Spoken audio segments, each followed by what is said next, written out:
Oh, that was a good sneeze. Sorry you all missed it. So I was watching the baseball game. I'm going to see if I can find it here again. There it is. Yeah, will you play? I can watch the Probably game. not. I will be distracted, hoping for Canada. We'll turn it. We don't need the volume. Quiet. Thank you. What is it saying here? No, that's not. It says the fan pregame. That's not what I want to see. I want to see the baseball. It's definitely in the 7th or 8th inning at this point, probably the 8th. Yeah. Yeah. Well, I was watching it on a recorded basis. Let's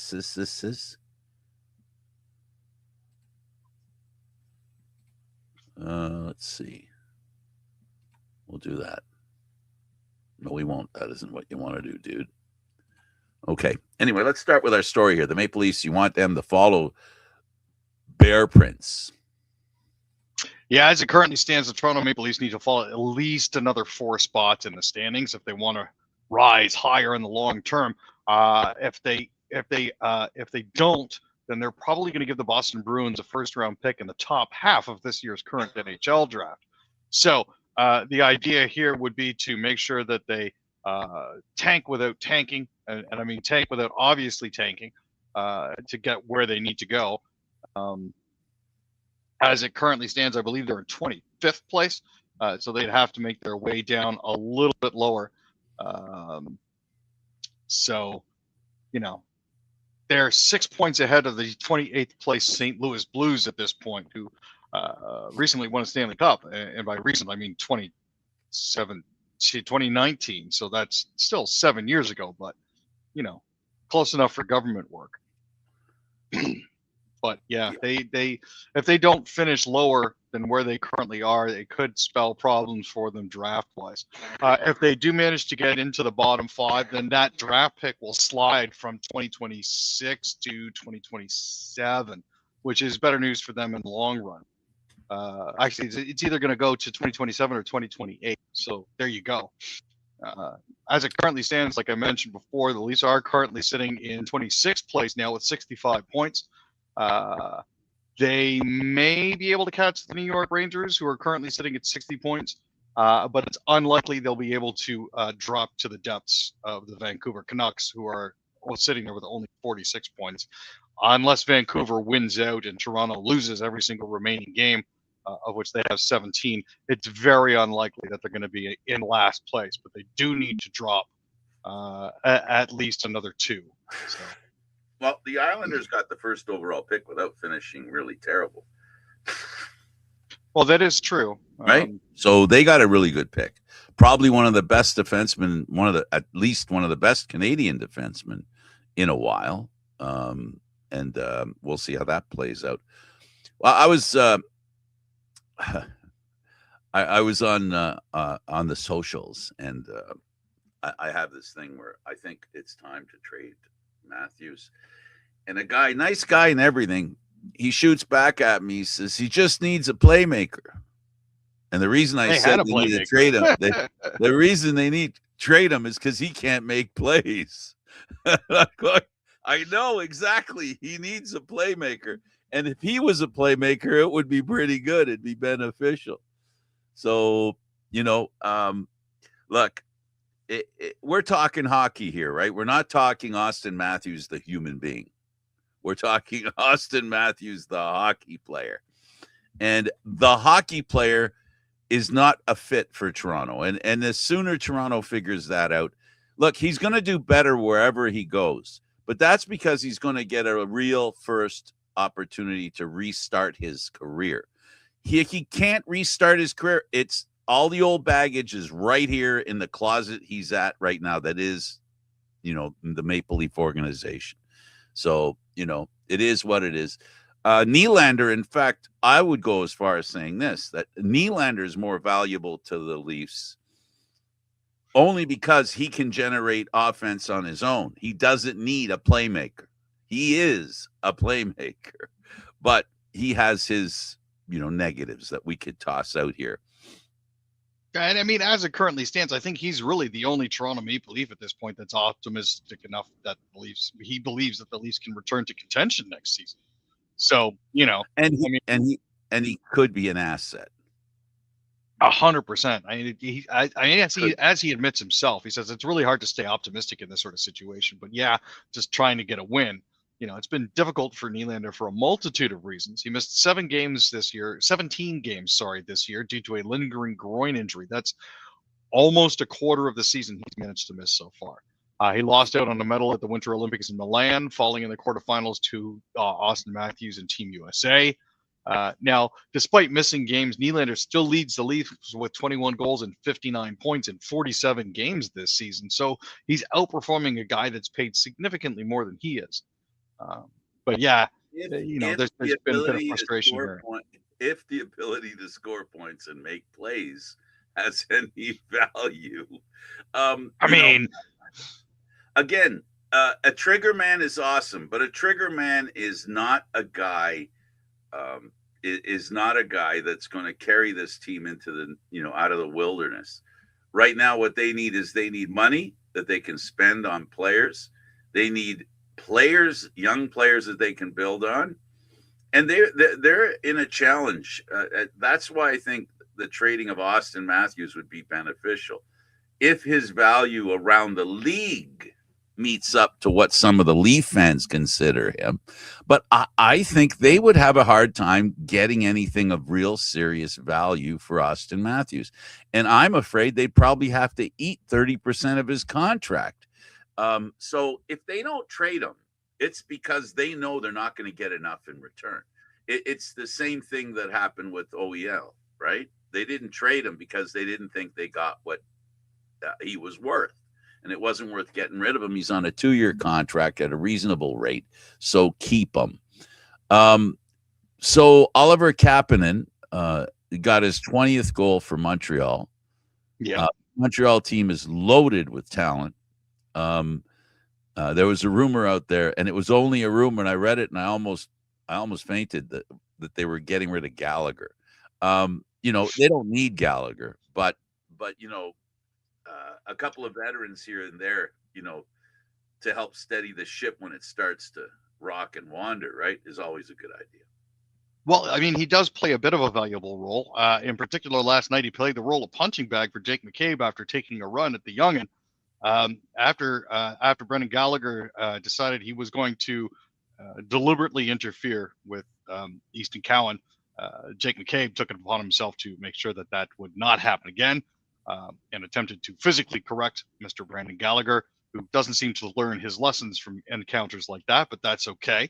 Kapanen did score his 20th of the season with the Habs last night. Philip Deneau also scored, and Jake Evans added the empty netter. Jacob Dobish made 17 saves. The Leafs got outshot pretty significantly. He got outshot 33-18 last night, which is difficult to win with, Now, the Leafs entered last night 11 points outside of the playoffs and 13 behind the Habs, who have the second wild card spot. As it currently stands, that hasn't helped. Austin Matthews extended his goalless streak now to 19 games. They'll have a chance to see if they can fix that when the Leafs host the Ducks on Thursday. And when the Habs visit the Senators tonight, we should see some more fireworks there for sure. Because where the Senators and the Habs are relatively close to each other. The Canadians are in third place in the Atlantic with 80 points, and the Sens are just behind at 73. A little bit outside of the wild card picture, but still within clawing distance. So it'll be interesting to see how these two get on tonight. The Bruins are their first target. Yeah. Yeah, and Matthews and the Leafs are on 2 terrible streaks. Back to the subject of Matthews. I mean, if you'd have told me last season that they'd be mired in an 8-game long losing streak, that I would be hard put to believe you. And it's their 8th loss in a row since coming out of the Olympics, and it's just brutal. You would have thought coming out of the winter break and heading towards the trade deadline that they'd have played with some semblance of any sort of urgency, but yeah, it's nothing. It's not, and Matthews isn't scoring because he's not shooting. he he's had 47 shots on goal that have been turned away. He's averaging about 4 shots a game, so it's not like he's not getting the opportunities to score. So what are we saying then? By saying that, what are we saying then? We're not saying that he's unable to get chances. We're saying he's not finishing the chances. That's what we're saying, right? Yeah, there seems to be an issue with his shooting. There seems to be an issue with his ability to hit the target that he wants to hit. Normally, where I've seen him get the puck in the past couple of games, he's automatic from those spots, but it doesn't seem to be the case these days. So that is a consistent problem with him over the past couple of years. Even when Marner was here, he, this slide that he's on today, and it's kind of sad. And I have to say that, it's kind of counterintuitive when you figure he's on a path to score 37 goals. That is, if you don't go by the last 11 games. He's a guy who's scored 46 times. So, he has the ability to score goals, but it seems to have disappeared. The last night against Montreal, he hit a post. He hit a pad, which then hit a post. So there are two things that could have happened there that were better than what ended up happening. He could have hit the pad a little thinner, and he didn't. And the post could have cooperated a little more. Yeah, no, the Leafs are in deep trouble right now, in the sense that there's a lot of emotional stuff going on with the way they're playing and where they look like they're going to end up. Guys like Nylander are sounding like, or tipping their hand to saying, I don't know if I can handle playing on a team like this. So, the Schmidt's going to hit the fan when the offseason begins. Let's go over to the WBC and let's talk about Team USA. So I'm not sure if you were watching any of these games, Frank, but I watched that game. I heard it was 5-0. I said, what? Yep. What? And then it was 5-1, and then it was 6-1, and then it was 6-4, and then by the end of it, oh thank God, they actually managed to pull it out. 8-6 final, really exciting game. Unfortunately, not the game that Team USA was hoping for. Seeing a lot of cope out there anyways, because they're saying, oh, well, it's not really the Team USA got beat by Italians. They got beat by a whole bunch of Italian Americans. So it's really an exhibition game. And it's like, well, that's kind of not how the WBC works. And I understand you're struggling with the fact that you couldn't beat a bottom-feeding team like Italy, because it's the Italians. What do they know about it? All they know is meatballs. And I saw a whole bunch of American fans in the stands doing the whole finger thing of the sections of Italian fans, and I'm like, that's going to come around to bite you. And sure enough, it did. So this puts Team USA in an interesting situation. Well, America's pastime. Pastime. As much of a glory it was for them to win the Olympic gold in hockey, and the women win the Olympic gold in hockey, it pales by comparison in extreme to them losing in baseball. Like, winning in hockey is not that big a challenge. Losing in baseball as the American best players, that's another story. So here's the thing: they're going to need a win by Mexico technically speaking, I believe tomorrow. And it still depends on what the score is too. Yes. So if there are 4 or fewer runs scored in the Italy-Mexico game, then they're through. If Italy wins and scores any number of runs, then Italy and Team USA are through. If Mexico scores more than 5 runs, then Mexico and Team USA are through. So right now, Italy and Mexico have a chance to do something really funny. And that is have a 2-1 game and leave Team USA out of it. I don't think it's going to happen, because it's the World Baseball Championships. Everybody wants to blow the doors off and show up big for their country. But I just think it would be funny if it's one of those things where it's completely out of their control now. It's entirely dependent on the two teams in front of them. A picture of Trump in each of the dugouts.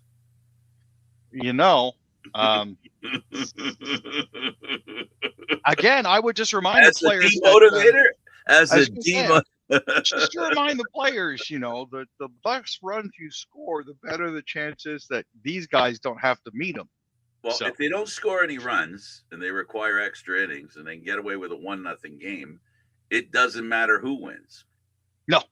At that point, it doesn't matter who wins because Mexico and Italy will be through and Team USA will be. And if you're Mexico and Italy, you're saying, what a shame it would be if the Americans get ousted. Look, you know what? We'll make a friendly arrangement between us here. I'm going to swing at everything as long as you swing at everything, and then for both of them. It's better for both of them. For both of them, it's better for both of them. As long as we both play like ass and everybody strikes out heading into the extra innings, then that's fine. And if one of the teams doesn't show up, it ends up being 1-0 for the team that shows up.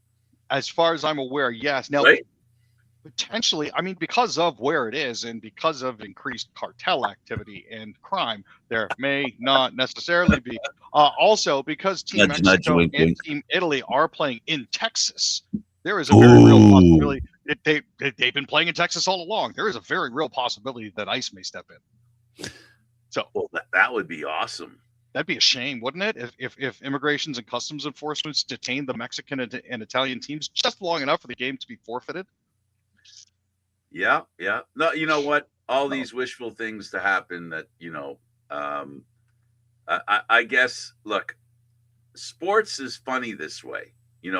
As much glorification was received and explored and bragged about by the Americans because they won a gold medal.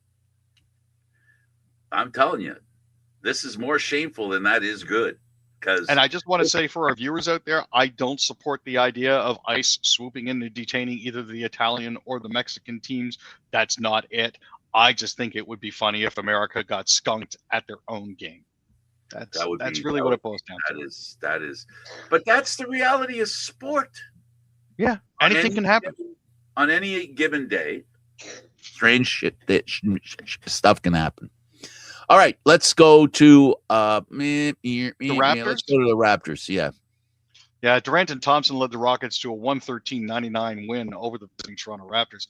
Kevin Durant had 29 points and Amen Thompson scored 23 as the Rockets just basically laid one on the Raptors on Tuesday night. Durant shot 12 of 16 from the field while adding 7 rebounds. He had 22 of his points in the first half alone. Thompson eclipsed the 20-point mark for the 5th time in 6 games now. He converted on 6 of his 10 field goal attempts while making 10 free throws. Jabari Smith Jr. also added 23 points for the Rockets, who pulled into a tie for 3rd place in the Western Conference standings. And Alperen Sengun scored 14 and grabbed 12 rebounds.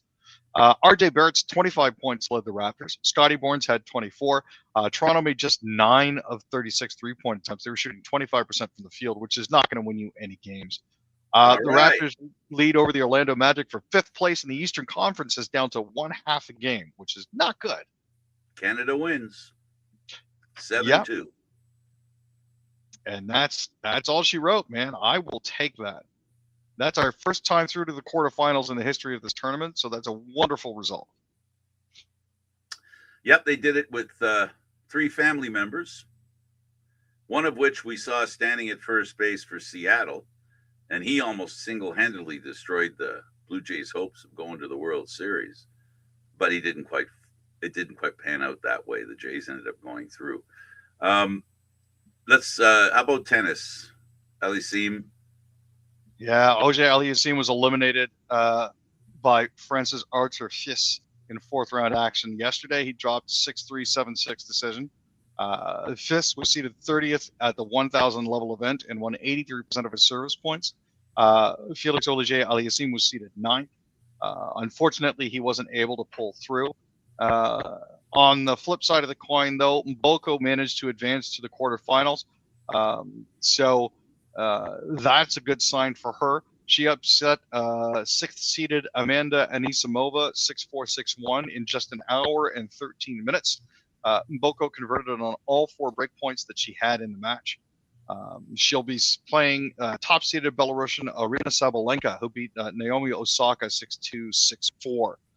In men's doubles, OJ Aliassime and Sebastian Korda lost to Karen Khachanov and Andrei Rublev on Tuesday night. Khachanov and Rublev are going to be advancing to the quarterfinals.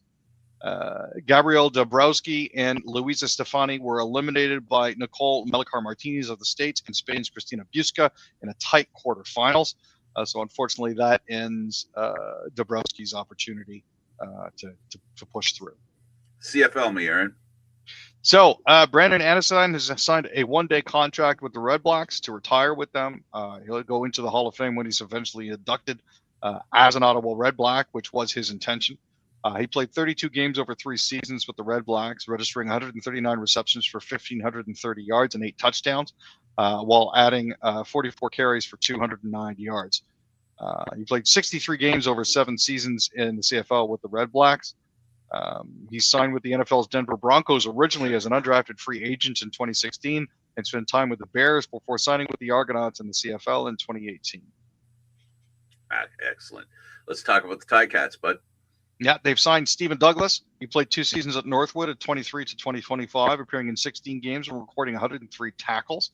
Prior to transferring to Northwood, he actually played 2 seasons at Albion College. It'll be interesting to see where he fits into their plans. But yeah, young, fresh player. From all reports, has been scouted well. So we'll see how he fits into their plans. Give me the Riders. D'Artagnan Tinsley is the most recent signing. He's an American offensive lineman, 6'4", 320. He had originally signed with the Cleveland Browns as an undrafted free agent in 2025 and played in 1 preseason game. Spent times at Kentucky Christian before transferring to Cincinnati. And in 3 years with the Bearcats, he played in 30 games, started in all 21 games in his final 2 seasons. How about those Argos? They signed Cole DeMagistris. DeMagistris is 6'4", 295. Played 23 games over 2 seasons at Sacred Heart, where he was a team captain as a senior. For all intents and purposes, I'm glad that they're shoring up the offensive line the way that they are. With some of the players that they've lost and some of the players that they brought in, I have a feeling that their quarterback's going to need a little extra protection. So having a few big bads up front doesn't hurt. Let's talk about the NHL. Let's start with the Sens. So James Reimer is back in the NHL, folks. He did actually manage to hold down the fort. Thomas Chabot, unfortunately, had some issues. The Sens actually went 4-0-1 on the road trip and are 9-1-2 in their past 12 games. They've been playing absolutely fantastic. And they managed to shut out the Vancouver Canucks 2-0, and they held them to just 16 shots. When it comes to forward grading, Stützle is the highest rated, worth the price of admission. He closes out the game with a B. Claude Giroux got a B-, and Drake Bratheson had a C+. Brady Tkachuk got a C+ for the game. Just stupid penalties. Couldn't make it work 5-on-5. Just recorded 1 hit and just wasn't really there. Thomas Chabot was unfortunately the worst player of the night for the Sens, but because they won 2-0, that sort of it all comes out in the wash. How about them Jets? They've been grounded, man. The Ducks managed to snap the Jets' win streak. They beat up Winnipeg 4-1, and their 6-game point streak finally ended. For the first time since the Olympic break, the Jets managed to fail to pick up at least 1 point in a hockey game. Morgan Barron got the Jets on the board early, but unfortunately that was it. They had the lead for about 45 seconds to a minute, and then Anaheim basically took over. After 2 periods, they actually had a 28-5 lead when it came to shots on goal. It's bad. Flames got shut out by the Rangers 4-0 at Madison Square Garden after the Maple Leafs gifted the New York Rangers their first regulation win in 2 months, I believe it was, 2 or 3 months. They get to come back here and mop up the Flames 4-0. Ryan Strome played in his 900th NHL game. Adam Klapka reached the 100-game mark in his NHL career. Dustin Wolf got the start for Calgary opposite Jonathan Quick, who he'd often cited as a hero. But unfortunately, it never quite went their way. I think that Calgary is noticing the fact that Kadri's no longer there. He seems to be having a little bit of fun in Colorado. So there we go. Let's talk about the Flames again, and this time with the Capitals. Yeah, they haven't been having a fun time of it. The Capitals appear to have snapped a 3-game losing skid with a 7-3 win over the Flames. Connor McMichael scored twice. Justin Sourdif had a goal and 2 assists, and Hendrix Lapierre added a goal and an assist for Washington. Tom Wilson, Ethan Frank, and Ryan Leonard also scored for the Capitals. Matt Vigridin, Blake Coleman, and Yegor Sharangovich scored for Calgary. They've actually lost 5 of their last 6 games at this point. So any hopes that they might have had for the playoffs, it's not looking as good as it was. Now, again, they didn't have a great start to the season either. So the fact that they're currently sitting 7th in the Pacific is pretty indicative of why they managed to get, or why they chose to get rid of the players that they did at the trade deadline. Talk to me about the Oilers. Yeah, the Oilers got a late power play, game-winning goal. Bit of controversy in this one. Yeah. At one point, it looked like their goalie was going to be out for a while, mainly because with 34 seconds left in the second period, Nathan McKinnon was cutting through the crease and hit Connor Ingram in the head so hard he actually cut his forehead on his mask. There was a bit of controversy because the fans didn't believe that McKinnon deserved 5 minutes and a game, but the fact that Connor Ingram was bleeding kind of says you kind of got to give him the penalty, especially if you're taking him out for concussion protocols. That's a thing. I just think he was wearing the wrong uniform. If you had a Florida Panthers jersey on, he would have got away. He would have been just fine. Yeah, no, but he was knocked into the goaltender, Aaron. He was the way he was skating, the direction he was going before he got hit. In my opinion, before he got hit, brought him from outside the crease to in the crease. Now, here's the thing. He tried to run over Darnell Nurse. Darnell Nurse didn't try to hit him. No, honestly, Darnell Nurse didn't try to hit him. He tried to hit Darnell Nurse. I hear what you're saying. That's the point. I think we agree on one thing. He did not go in a straight line. No. That's all I'm saying. That's all I'm saying. He also did have the opportunity to avoid the goaltender, but chose the path of least resistance. He could have done something to stop or slow down, to your or point. At least mitigate the impact. Yeah, absolutely. Instead, he went in the air. Yeah. Did the Superman thing. That's just not good. Well, it got him a penalty, and I don't know. I didn't hear if it got him a suspension yet. No, I don't think he's going to face the supplementary discipline, but it did come with a game misconduct. So, Let's talk about the Canucks.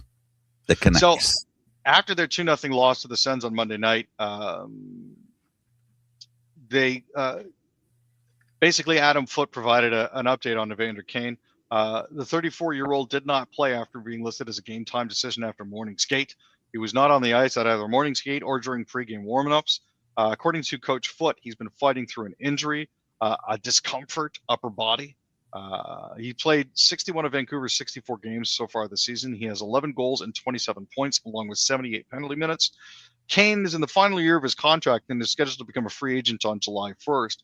When they initially picked him up from the Oilers, the intention was that he was to be their disturber and one of their go-tos, but unfortunately, it hasn't quite panned out that way. So, well, I mean, they were trying to trade him back to Vancouver, to Edmonton from Vancouver, but it just didn't quite work.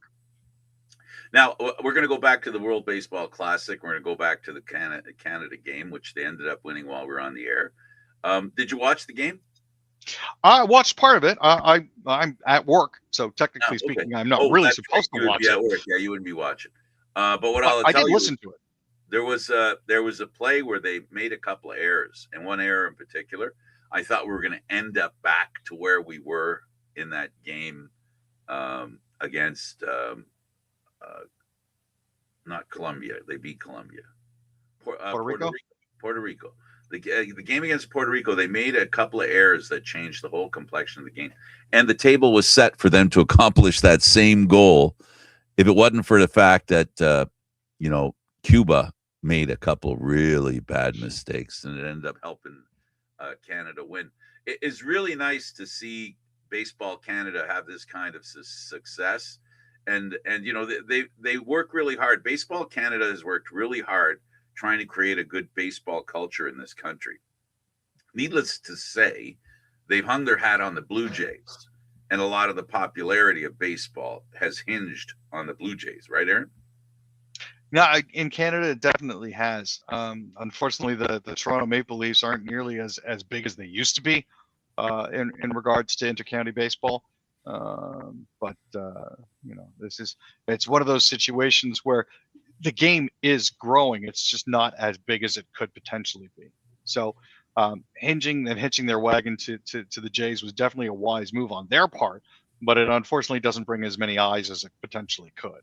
Well, they've got some good AAA teams. Vancouver's really awesome, and AAA baseball, AA baseball, A baseball. Baseball is a very popular game in Canada. It always has been. It just let's just say that in the rest of the world, in other countries, baseballs and soccer are the two games that you play, right? Whereas in Canada, we have a few. As you know, we have lacrosse. We have hockey, we have football, and we have baseball.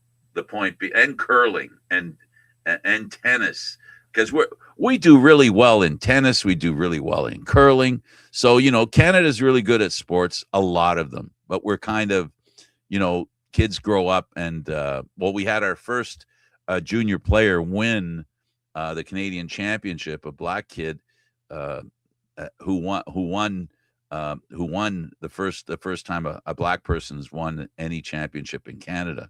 So, this is the thing about being in Canada. It isn't necessarily Italians play soccer, and such, right? They play Canadians of whatever culture. They all play every sport. You'll see them everywhere. And that's the beauty of sport. And we've got a lot of really good athletes that are a great example to becoming winners. In fact, there's a guy playing basketball right now that basically is doing a great job, and so we've got a lot of really good athletes in Canada, and baseball I think is one where we've always had a handful. Everybody can remember the Expos that were Canadian, the Jays that were Canadians, and Canadians in Texas. Yeah, I don't even have to mention the names; you'll know who they are. You were talking about intercounty baseball. So I'm really happy about them winning this and getting to the next round. Now it's going to be a question of who they're playing.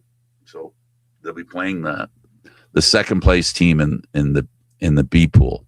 So, and just for a little further clarification for anybody watching the WBC and trying to figure out exactly what happens here, if Mexico wins against Italy, but Italy allows 4 runs or fewer in a 9-inning loss with just 24 defensive outs, Italy and Mexico would win the tiebreaker over the U.S.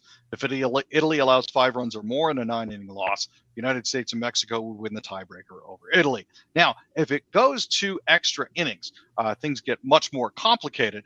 But Team USA can kind of take solace in knowing that it could have been in much worse shape. Italy was out to an 8-0 lead through the top of the 6th, a margin that could have made it difficult for Team USA to complete in the tiebreaker scenario. They were almost mercy ruled. And by that, I mean in the WBC, if you're leading by 10 runs after 7 innings, the game is done. If you're leading by 15 runs after 5 innings, the game is done. But yeah, as it currently stands, Italy was close. They had the bases loaded at one point in the 7th inning, and I thought that they were going to do it. But too bad. I know. That's all I can say. Aaron, it was fun. Thanks for doing this, buddy. Not a problem, Frank. We'll see you Friday. He's Aaron William Freeland. I'm Candid Frank City. Thank you for watching, everyone. We'll see you again on Friday.